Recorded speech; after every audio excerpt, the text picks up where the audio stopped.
আজি ইয়াত Karbi film society তেখেতলোকক মোক নিমন্ত্ৰণ কৰিছে।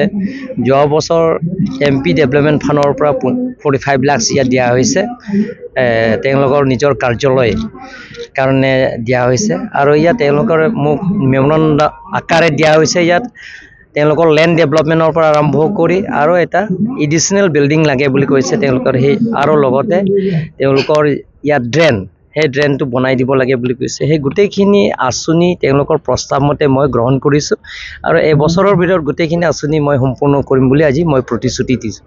তাৰ বাহিৰেও কাৰ্বি ফিল্ম সোসাইটিৰ কাৰণে মই কাৰ্বি আংলং অটোনমাছ কাউন্সিলৰ পৰা GI হিচাপে যোৱাবাৰ 10 লাখ টকা দিছোঁ, এবাৰ মই 20 লাখ টকা দিম বুলি মই আজি ঘোষণা কৰিলোঁ। সমাগত দেখা পোৱা গৈছে যে নগৰ সমিতি ইতিমধ্যে 6 বছৰ অতিক্ৰম কৰিলে। এইটো হ'ব, আমি সোনকালে এইটো আমি অলৰেডি আমাৰ কেবিনেট আমাৰ EC এইটো প্ৰস্তাৱ লোৱা হৈ গ'ল। আমি সোনকালে ইলেকশ্যনটো প্ৰচেছ কৰিবৰ কাৰণে